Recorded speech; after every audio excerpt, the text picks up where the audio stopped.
countries, we promote trade and we assist Indian companies to export and import from Malaysia.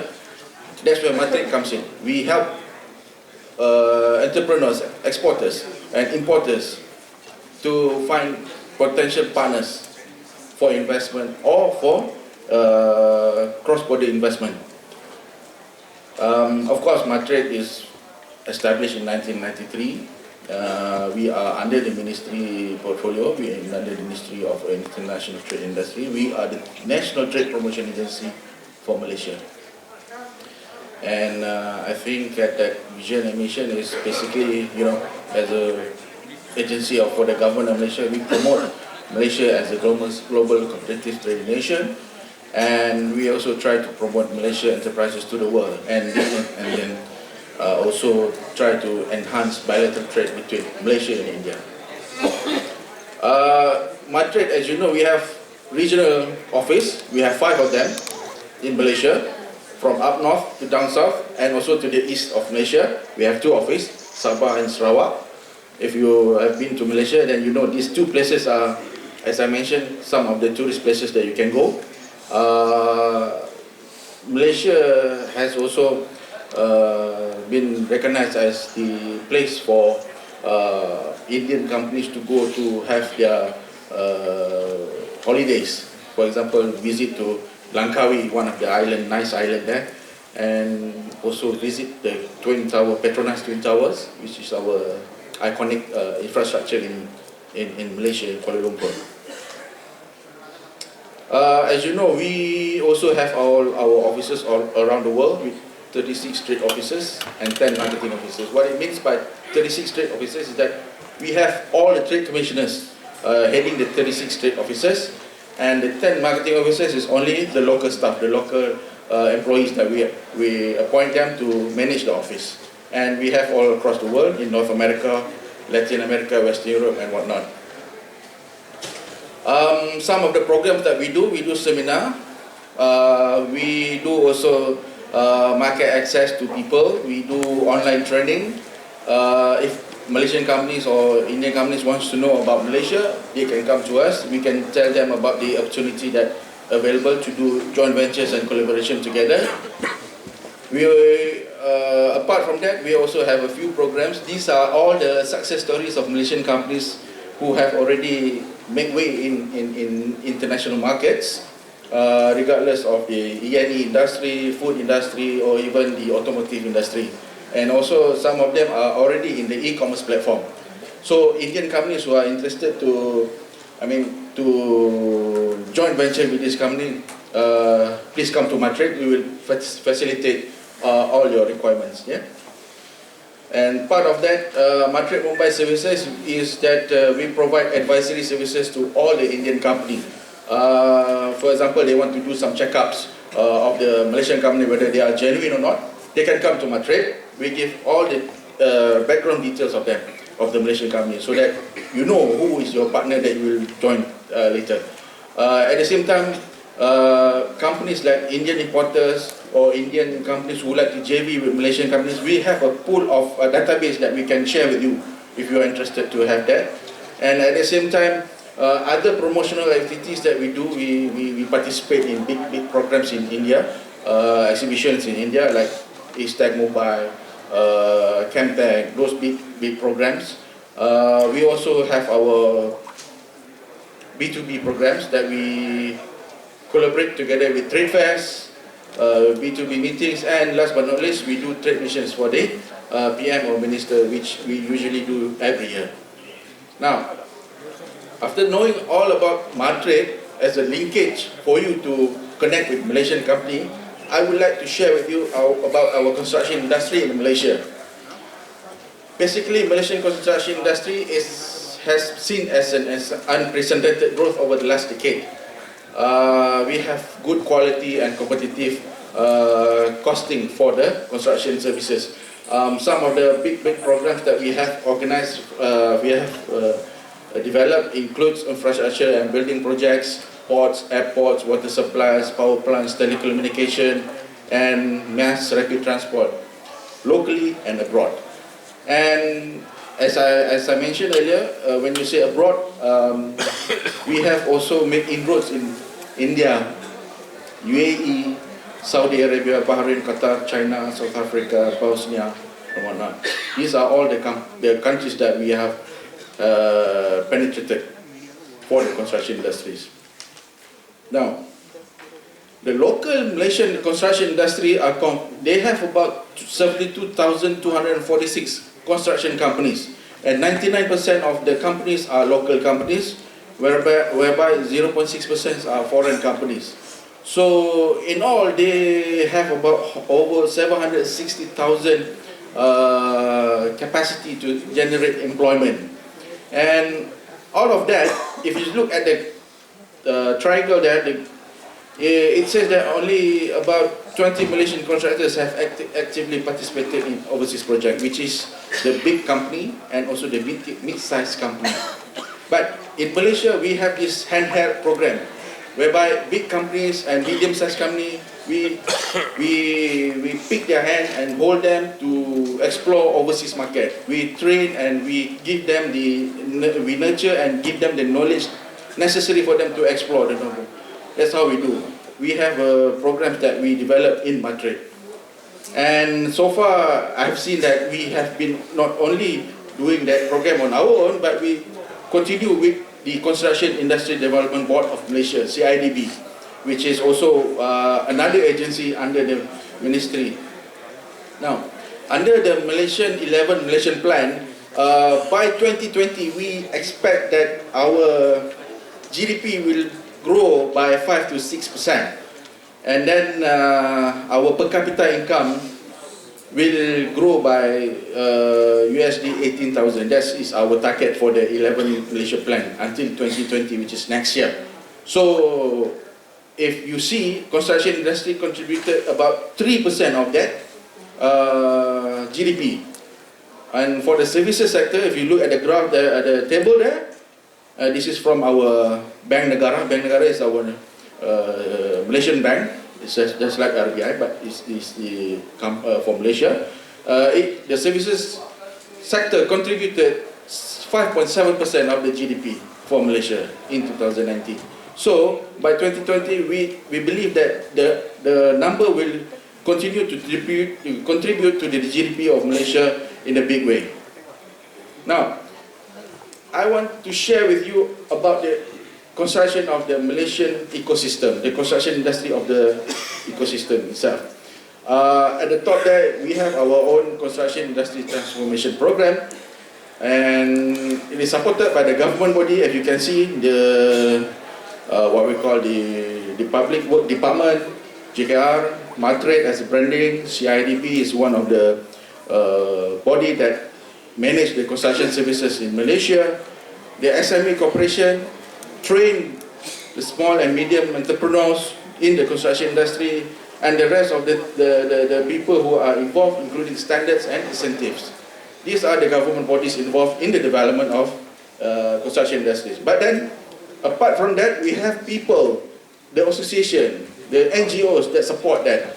We have the Master Builders Association, the Steel Industries Association, which I think if Malaysian, Indian company, if you are able to partner or develop technical expertise tie-ups with this association, it will be very helpful for you to expand your construction services in India.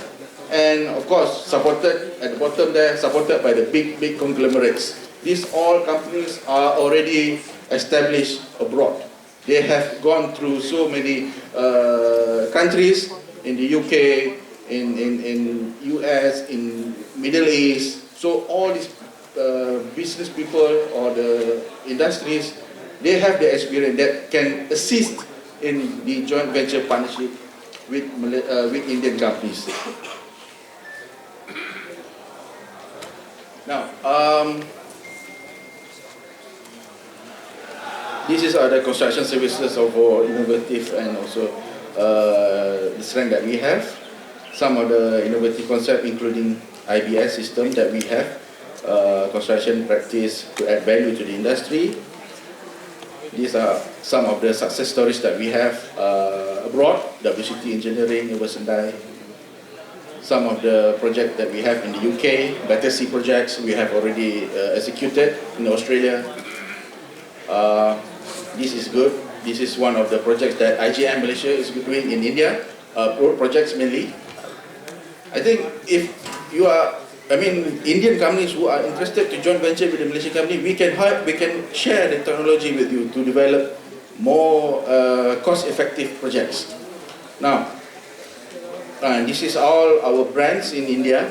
SCOMI on the left is all the construction industry. On the right is all other conglomerates. Asia, Petronas, Khazanah, Sandabi, big guys. Way forward, construction industry in India and Malaysia, we can have a good synergy in terms of housing, township, rail, power plant. So I think if any of you interested to find out in Malaysian company, then you can come to my office and we can have a meeting and discuss on the possibility of this engagement. Last but not least, I think this would be the video for the tourism that I mentioned earlier. Visit Malaysia 2020. It's a short one. It's a 1-minute video. It's okay now?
Thank you, Mr. Aziz. Thank you very much. Yeah, thank you very much. In fact, there exists a lot of synergy between India and Malaysia as far as this construction industry is concerned.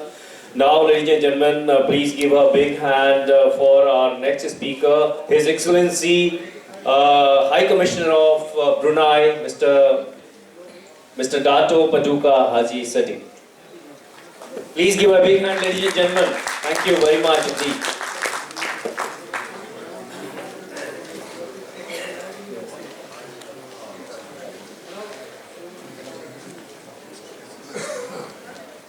Namaste and good afternoon. Dignitaries on the dais, dignitaries of the dais, my fellow diplomats from ASEAN countries, captain of industries from India and ASEAN, distinguished delegates, ladies and gentlemen. And I would like to say two things about the session. One is I'm the last speaker of the session, and I don't want to stand between you and lunch, so I'll keep it short. Number two is, with your permission, I'll go beyond a little bit of tourism in Brunei. Anyway, it's truly a privilege and an honor for me to be invited to this India-ASEAN Summit today, tomorrow, together. I would like to extend my highest appreciation to PSD for inviting me to address this August occasion. PSD Chamber is commendable for its foresightedness and recognition of the vast business opportunities between ASEAN and India that are available to be tapped. I am happy to know that the summit we have today and tomorrow will provide us the perfect platform to explore the vast areas of business opportunities between ASEAN and India. A lot has been said by the earlier speakers this morning on ASEAN, so I will skip that.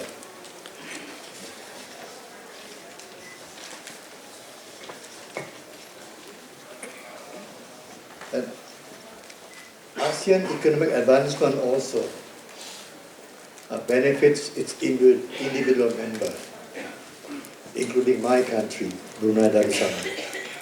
a small country on the northwest coast of Borneo. Brunei Darussalam has a land area of 5,765 square kilometers and a population of 430,000 people. Oil and gas has always been the biggest contributor to its economy. Today, Brunei Darussalam is the fourth largest producer of oil in ASEAN and one of the world's largest producers of LNG. However, at the moment, commercial transactions between Brunei Darussalam and India are rather limited. They are mainly confined to export of crude oil and LNG, and import of food, machinery, and transport equipment. I believe that there is a wide spectrum of opportunities that can be seized by Brunei Darussalam and India. Brunei Darussalam's economic diversification programs and the liberalization drive of India set the necessary background against which business cooperation can be promoted and expanded. The government of His Majesty Sultan welcomes foreign investments in almost any enterprise in Brunei Darussalam. To that end, the government established the FDI and Downstream Industry Steering Committee in November 2015. The Secretariat of the FDI-DI Steering Committee, FDI Action and Support Center, facilitates this in obtaining project requirements of investors. Why invest in Brunei Darussalam? Its strategic location as a hub of ASEAN, membership of numerous international organizations, its politically stable, skilled workforce, favorable tax regime, ease of doing business reform, up to 100% of foreign ownership, and credible partnership, intellectual property protection, complete facilitation. The 5 priority business clusters are halal industry, technology and creative industry, business services, tourism, downstream oil and gas. Some of the established international companies operating in Brunei include Shell Petroleum, Mitsubishi Corporation, Hengyi, Total, Shastin, Sumitomo Corporation, CAE of Canada, Petronas, Bank of China, and MCI Biotech. Distinguished delegates, despite being a small country with a small population, Brunei Darussalam is an attractive investment destination with opportunities for Indian and other entrepreneurs. One should look beyond Brunei Darussalam itself. As a member of ASEAN, APEC, RCEP, and one of the founding members of Trans-Pacific Partnership, Brunei Darussalam has a huge hinterland. Although the US withdrew from TPP agreement in January 2017, the other 11 original TPP signatories, namely Australia, Brunei, Canada, Chile, Japan, Malaysia, Mexico, New Zealand, Peru, Singapore, and Vietnam, have agreed to revive it. They reached an agreement in 2018 to conclude a comprehensive and progressive agreement for Trans-Pacific Partnership, or TPP 11. The formal signing was held in March 2018 in Santiago, Chile. The CPTPP incorporates most of the TPP provisions. It is noted that RCEP and CPTPP are potentially mutually reinforcing parallel tracks for regional integration, which could ultimately lead to a free trade of the Asia Pacific. That having said, I urge the business representative here to take advantage of the opportunities available in Brunei Darussalam and expand your activities beyond there and beyond. Before I conclude, I'm glad to say that we have a brief video presentation on the tourism in Brunei Darussalam. Please enjoy it. Thank you for your kind attention.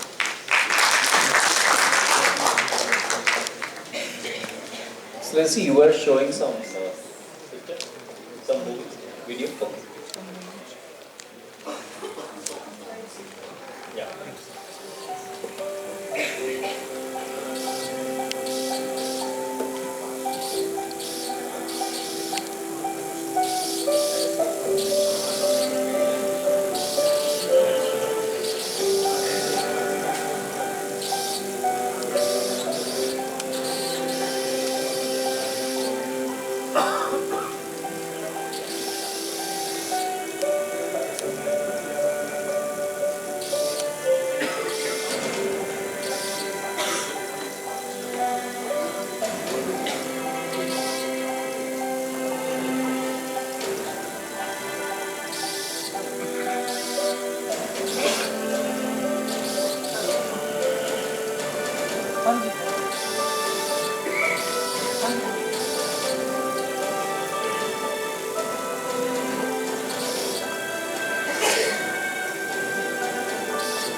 Thank you very much, Excellency.